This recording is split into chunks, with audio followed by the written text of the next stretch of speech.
Como pode um dos maiores nomes do trap, conhecido nesse cenário dessa música, ficar longe das autoridades sem ninguém suspeitar aonde ele está? Essa é uma pergunta que muita gente vai fazendo desde que o Uruan desapareceu do radar da polícia. E a pergunta, como é que um dos maiores nomes do trap, conhecido nacionalmente, fica meses longe das autoridades sem que ninguém saiba ao certo aonde ele está? É uma pergunta que muita gente vem fazendo desde que o Uruan desapareceu do radar da polícia. Mas nos últimos dias, uma publicação feita pela sua noiva durante o Dia dos Namorados faz surgir uma nova onda de especulações. Será que ele está mais perto do que todo mundo imagina? Hoje eu vou te mostrar por que a justiça decretou a prisão do cantor, quais são os processos que envolvem o nome dele e o que levou ao descumprimento de dezenas de medidas judiciais. E quais são as principais teorias sobre o paradeiro dele.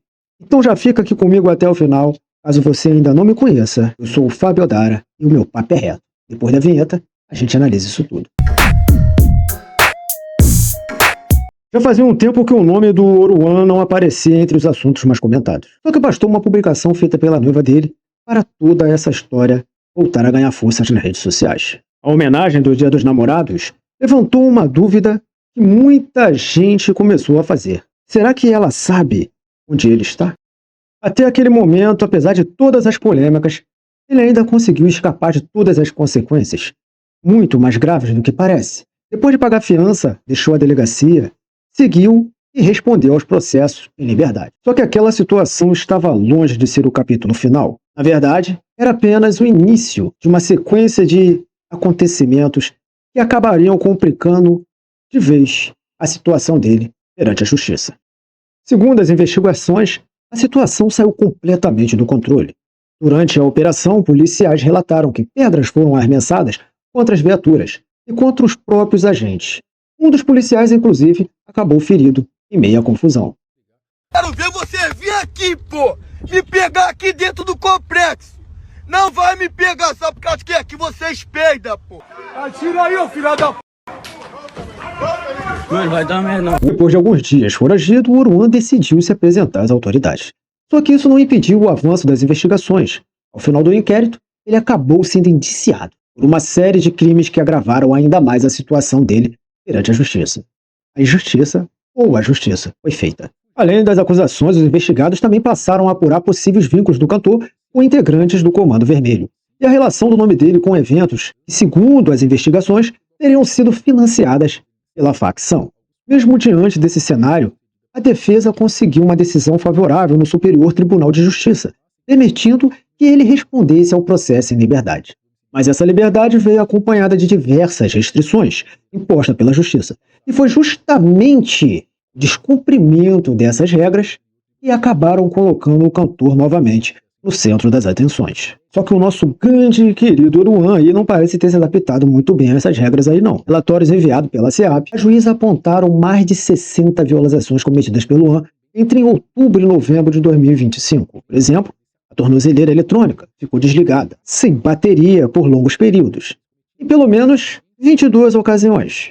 Além disso, ele também teria saído diversas vezes justamente nos horários que deveria estar dentro da sua mansão. E foi esse acúmulo de descumprimentos, esse verdadeiro deboche com a justiça, que acabou mudando completamente a situação dele. Em fevereiro de 2026, o Superior Tribunal de Justiça derrubou a liminar que o mantinha em liberdade. E a Justiça do Rio expediu um novo mandato de prisão. E essa prisão ela é preventiva, só que quando os policiais foram atrás dele, o Uruan já tinha desaparecido completamente.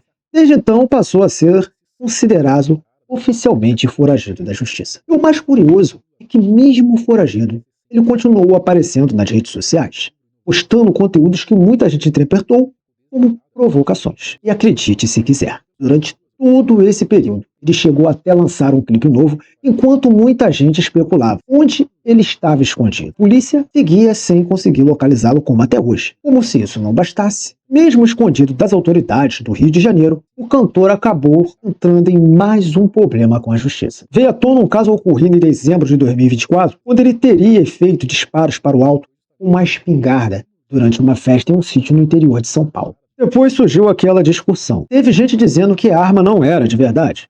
Outros falaram que os disparos eram de festim. Mas enfim, foi aquela confusão generalizada. O detalhe é que toda a cena foi gravada e publicada na internet. E isso acabou sendo suficiente para que o Ministério Público de São Paulo aceitasse a denúncia por disparo de arma de fogo e lavagem de dinheiro. Além disso, também pediu uma nova prisão preventiva para garantir o andamento do processo. Ou seja, como vocês podem perceber, a situação do Oruan com a justiça está longe de ser simples. Mas como eu já havia falado com vocês lá no comecinho do vídeo, a noiva dele resolveu fazer uma homenagem no Dia dos Namorados, e essa publicação acabou levantando ainda mais dúvidas entre quem acompanha esse caso pela internet. Foi aí que muita gente começou a se perguntar: será que o Oruan está mais perto de reaparecer do que a gente imagina? Ou será que essa publicação foi apenas uma homenagem de alguém que continua esperando pelo seu amor eterno e verdadeiro? Existem muitas pessoas que acreditam que os dois ainda se encontram de vez em quando. Afinal, para muita gente, o Oruan estaria escondido em alguma comunidade do próprio Rio de Janeiro que ninguém faz ideia de onde seja.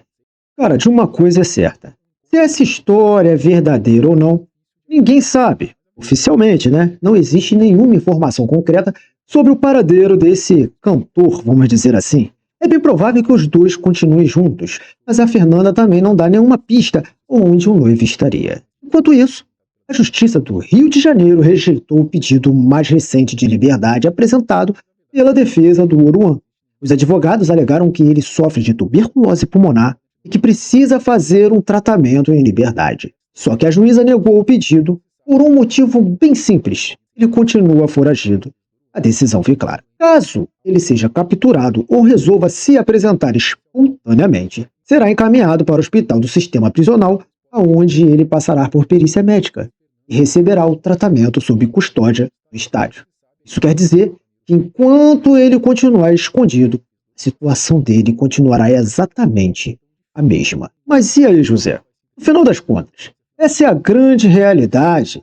Ninguém sabe quando o Oruan vai se entregar, e muito menos quando a polícia finalmente vai conseguir encontrá-lo. Sinceramente, esse acaba sendo mais um daqueles casos que fazem muita gente questionar a eficiência da nossa justiça brasileira. Porque a gente está falando de uma pessoa considerada oficialmente foragida, mas que continua tendo músicas circulando, perfis nas redes sociais, uma presença pública que de certa forma continua existindo. Ninguém está dizendo que ele aparece todos os dias ou publica conteúdo o tempo inteiro, mas é difícil para muita gente entender como um foragido consegue manter toda essa estrutura funcionando. Na minha opinião, papo reto que eu dou para vocês, no mínimo, as redes sociais dele já deveriam ter sido suspensas enquanto ele está foragido.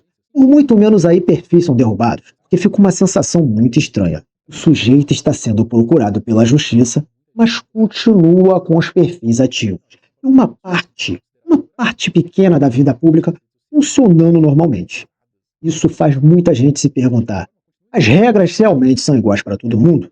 No fim, Oruan continua foragido, os mandatos de prisão seguem abertos, e a pergunta continua exatamente a mesma: se a justiça realmente quer encontrá-lo, como é que isso ainda não aconteceu? Como alguém nessa situação consegue manter parte da própria vida pública funcionando normalmente?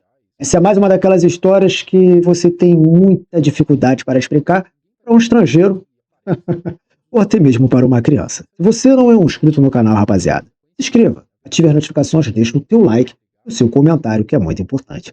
Até o próximo vídeo.